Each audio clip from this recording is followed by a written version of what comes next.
We'll see about any of that. And, yeah, that's about it. It'll be steamy and hot for the week, Paul. Heat index around 100, just like the fire of your takes on the Sabres. Good morning. How are you? I'm all right. How are you? Good. Yeah, we're going to get in the 90s this week. Yeah, 90s, and heat. It's going to be very humid. That's and when they say it's not the heat, it's the humidity, they mean this coming week. It's going to be Sweet. I heard on BEN, the dew point's going to be 71. I don't really know. I used to know what that meant. I forget. I don't know. But that just means it's going to be humid. The dew point is 71. Okay. I saw on your 100 holes of golfing you did it in the pouring rain. We did. I could have used 90 degrees to dry out. It was pretty wet, but we had a great time and had a great event. All right, Paul. So the weekend was a busy one for the Sabres scouting department, drafting department, and the latest is a report that the Sabres are maybe on the doorstep of extending Beck Malenstyn for a 6-year contract worth $3 million. That's Elliot Friedman reporting that. Maybe we'll start there. Are you surprised at all to see that Beck Malenstyn becomes, I think with a 6-year deal, a core piece, right? That's a guy that you are building with for the long term. Yeah, I don't know why I wasn't thinking it, but I wasn't thinking he was going to get 6 years.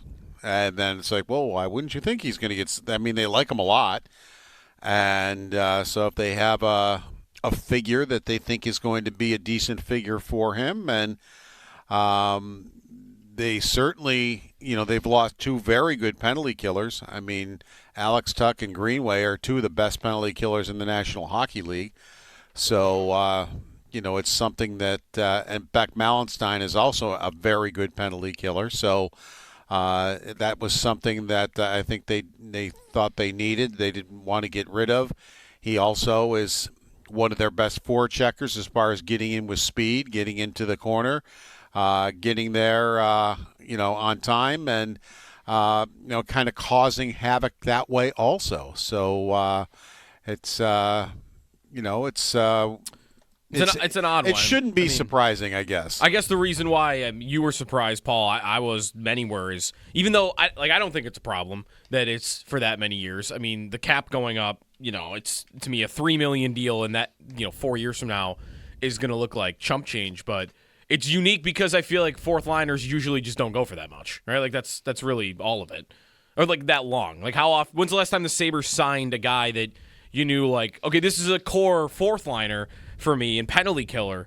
Like those guys signing for 6 years, I think is probably pretty rare. Yeah, but the money isn't that far out of whack. Right. I think it was on that website. It was like 2.6 or something that they were figuring he was worth, and they signed him for $3 million. So, that's. I wonder if it could have been like, hey, he would stay, and they want him, and the number was higher. Like, wouldn't the Sabres be thinking, well, we'll give you more term if we can keep the dollar amount down, versus like if we give you a 3-year deal, then it's going to cost us 3.5 or 4. I can't imagine it would vary that much on him. Yeah, no, but it's somebody that I think is very important to the team. He doesn't cost a whole lot of money, and it's like, you know what? Why not? I mean, I think at the end of 6 years, he's still going to be being able to do the things that he does best for the Sabres. So that'll bring them to just over $10 million left. Paul, do you feel like there's enough room to sign Krebs, sign Zellweger, who we haven't talked about with you yet, and then also do something else? Or do you feel like those two are going to eat up a big chunk of that $10 million? Yeah, it's going to be a chunk of it, and so they may still have to move a salary out of here. There's still trades to be made, which once trades are made, I think would move salaries out of here, and and if they go and get somebody big, they're going to have to figure out how to do that, and that's going to be moving salaries out of here. So, it just depends. What are they going to be doing? Who are prices finally going to come down where they will be able to do something that's big for them. But if they want to do something big, then it's going to have to be, probably moving some out. Yeah. There's also, Paul, the sheer numbers of how many players they have under contract and how many forwards they have, how many defensemen they have. You might think someone's going to leave just because of that. But without making it this specific, it kind of looks like they're one player traded away from having about a Hellebuyck-sized hole in the salary cap, Like it won't take much to get to that size contract, and there's plenty of reports. The two sides are back and forth about it. But of course, Jarmo did not pay the big price that reportedly existed at the draft. Instead, now, like you said, if prices come down or whatever, if maybe the fact that Hellebuyck, who reportedly was willing to waive to come here, maybe that puts some pressure on the Jets. I don't know. I don't know how likely it is, but I'm encouraged that they are out there at least pursuing this potential angle. Yeah, and look at it this way, too. I mean, it's no longer – the 4th and 20th pick are still in play. It's just names are now associated with it. It's not, well, here's the 4th pick. You get your choice of who you want to take. It's, here's the 4th pick, and it's Daxon Brudov. Or here's the 20th pick, and it's Morozov. So it's now it's the name is associated with it, but that doesn't mean the pick still isn't out there and could be traded. Yeah. Elliot Friedman says this morning, Paul, on his podcast that he thinks the two sides are still talking and it's not over yet.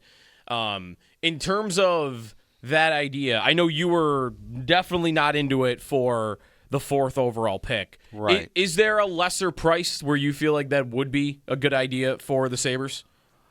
Yeah, if the return is correct, what we're reading out there, the Sabres may have said, all right, we'll give you the 4th overall pick, but Jack Quinn's going to be the player you're getting. Because, you're thinking, well, it's Hellebuyck. Why, Jack Quinn is a player that kind of maybe is coming on, but, he started to get going last year a little bit better than he had in the past. And, was able to score 20 goals for the first time in his career.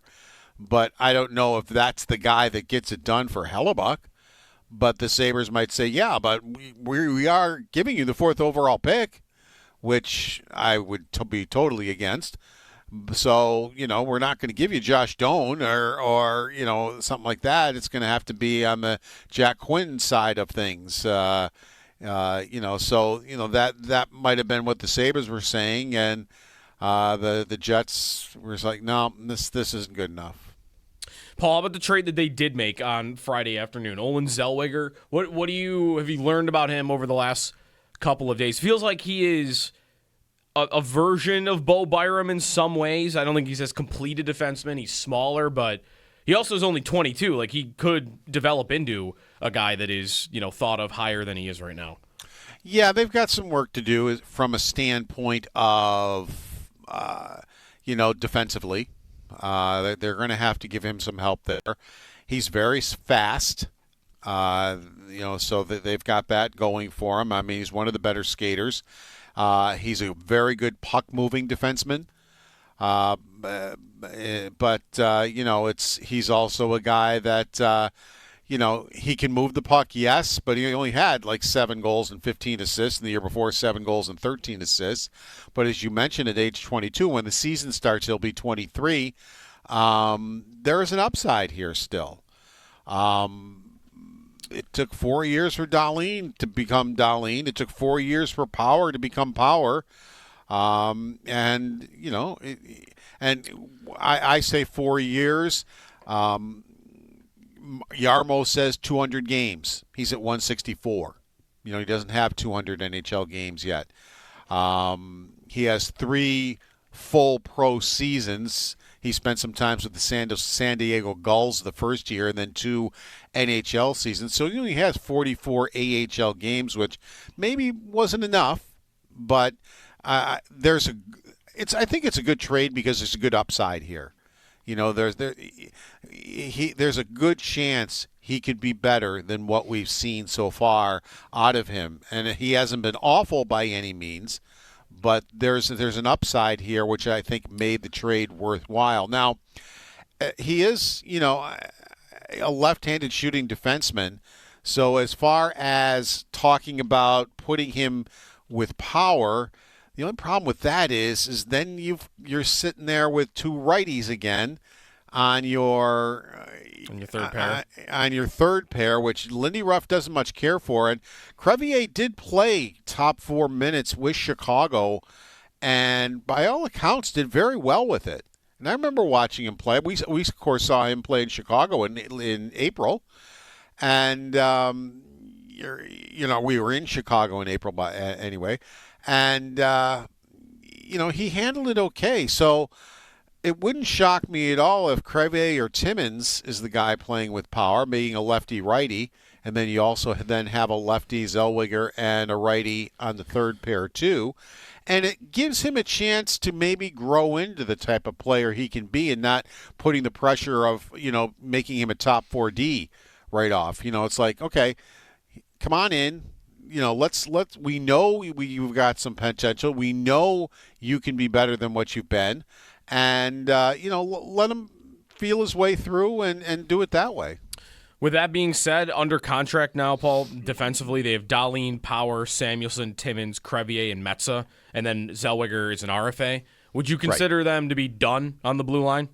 Or would you guess that they're done on the blue line? Or is there room for one more? They've got 7, with Metza. And so, I think they probably are done.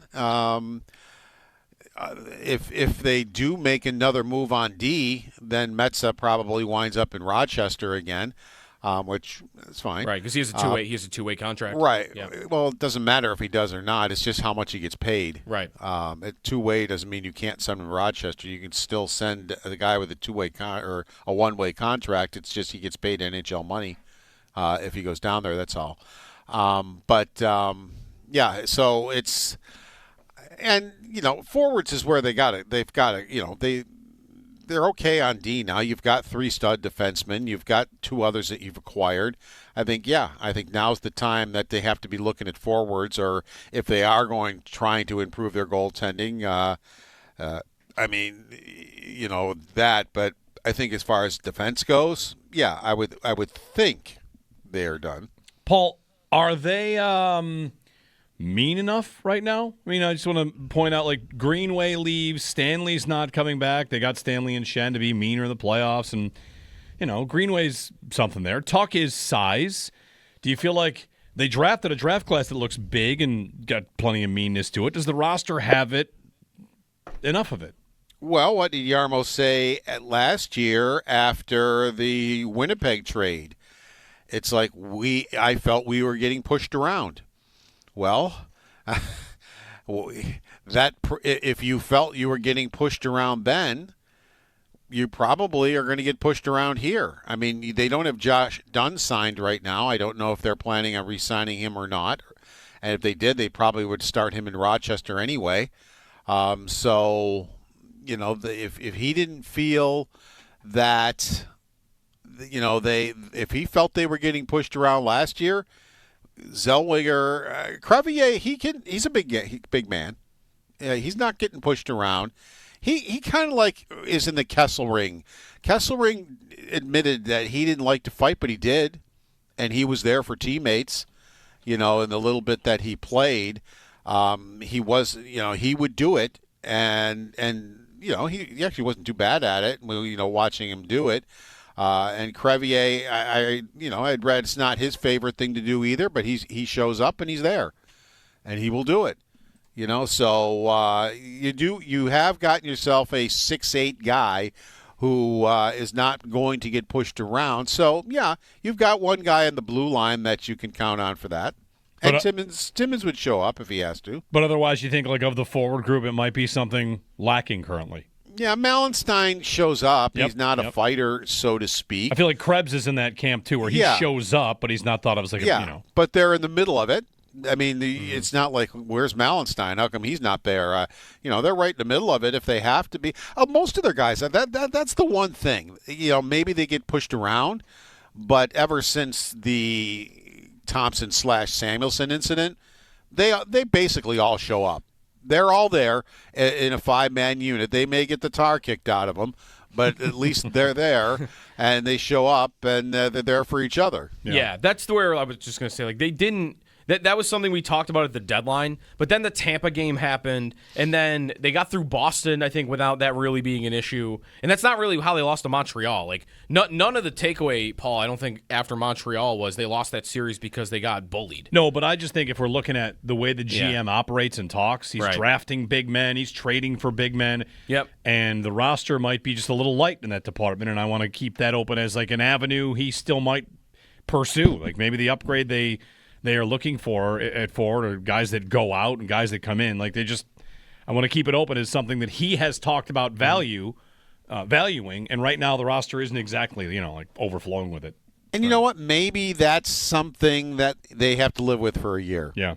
It's like, all right, we don't have a lot of money here. We got to go out and get Krebs signed. We got to go out, and that type of a thought. Zellweger signed, and it's like maybe for the $6.4 million of Jeff Skinner this year, which turns into $2.4 next year, we may just have to live with it, knowing that our guys do show up for each other, and they're going to have to maybe take care of it and then deal with it the year after. Krebs, by the way, like what are the chances they will bring him back? Because he's arbitration eligible, and we know that they didn't want to do that with Kesselring. And also, like, what am I signing him for?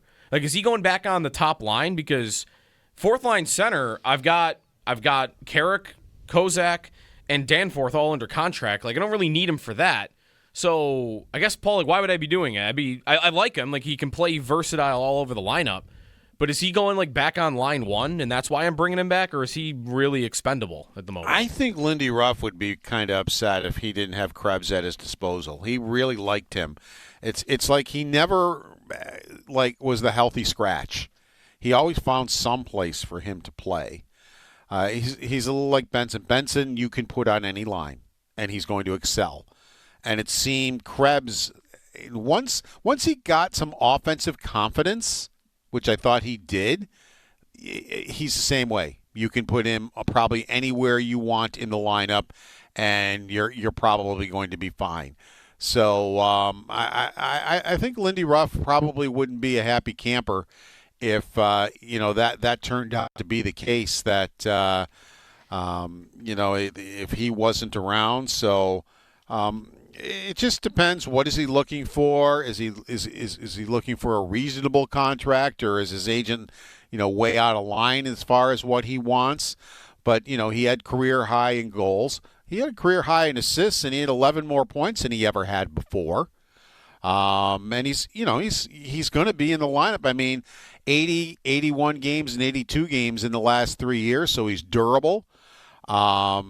He had not that plus minus is any great shakes, but he, was plus 13, which is the highest by far in his career. And he had 6 points in 13 playoff games too. So, he's one of the guys that is in the middle of things, is not afraid to drop the gloves, even though sometimes maybe it doesn't work out well for him, but he's not afraid to do it. So I guess I would put it this way. I would be surprised if they don't find some way. Maybe I don't know. I don't know how if they just live with an arbitration and take that chance, or if he declares for arbitration and there's a hearing on August 2nd at 1:00, on August 2nd at 11:00 the contract may be signed.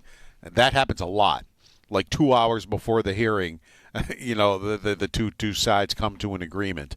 We'll see how that one goes. And then, like, if he is awarded a number, it's a take it or leave it, right? Yeah, and if it's like a 1-year deal, that's what they were afraid with Kesselring, that he'd get a 1-year deal that was way out of whack, and then you're not allowed to trade him because it's a 1-year award. And he signed 3 years, 4.5, right, with San Jose. We just saw. Yeah, which if he plays the way he's capable of, is actually a deal. I mean, that's a very good contract for San Jose if he shows up there and is Michael Kesselring, that played in Utah and played with Team USA. He's a very good defenseman, and I even said that before he got traded here. I mean, if he shows up in camp next year, if he's still here, and he's Michael Kesselring, they got a good defenseman. a very good defenseman. But he just wasn't of the mind that he wanted to play here. There's a lot of it's a hockey market. He's not in a hockey market anymore. So, I think he's back to what he was in Utah, where he's not going to get much criticism, good or bad. So that'll be a fit for him, probably a little bit better than Buffalo. But that'll be a really, really good contract, in my opinion, if he is Michael Kesselring for the Sharks. Paul Hamilton. His appearance brought to you by Raylax Honda Raylax. We got this. Thank you, Paul. We'll be in touch through the week. No problem. Take care. Free agency opens up on Wednesday. And, maybe trades today, tomorrow. Elliot Friedman, the latest from him on the Sabres and the Jets. Still talking. Connor Hellebuyck. Mm-hmm. Who wants us to know that he waived? It's a fun game to play, that he would be willing to come here. Who wants us to know that? The Sabres want us to know that. Okay. Right? Winnipeg doesn't. Hellebuyck could want people Hellebuyck to know. wants people to know he would have gone there. Maybe I'd go that. Hellebuyck wants us to know? Hellebuyck wants us to know. Okay. Because it was reported, part of what Elliot Friedman is reporting is that the list is not as restrictive as like a Dylan Larkin. Right. Some of these guys are getting criticized because they're no-move clauses, and they pick 3 teams. And there's been reporting that Hellebuyck has not been as restrictive. And, again, the who wants me to know that game, and if I may play a little bit of a cynic side of the game, what would I tell my agent to do even if I was only going to pick one of 3 teams? Like, make sure everybody knows I'm not picking one of 3 teams. I don't want to look bad. Doesn't Brady Tkachuk, Dylan Larkin, don't they look bad because it looks worse? Yep. If you say, no, I would like to go, it even went so far that Hellebuyck would like to make sure the Jets get proper value for him. Mm-hmm. That's what you say if you want to not be the villain. Right. Not to say it's not true or he's not being, genuine, but that's 100% what I'm getting traded on to make sure people here don't hate me forever. Mm-hmm. Let's get it out there that I want this team to get proper value for trading me away. Yeah, that I'm not really squeezing them and putting them in a really difficult position. Yeah. The money on him, by the way, it's not bad. No, 8.5 really, for 5 years. The way you should look at it is you should assume Luukkonen is going back in the deal because the Sabres won't keep both of them. And how much more money is it? It's $3.75 million more. I'm only increasing the amount I spend in goal, flipping Luukkonen for Hellebuyck by $3.75 million. It's not that expensive comparative to what some of these other ideas are, like if you were going to get a big name forward or something.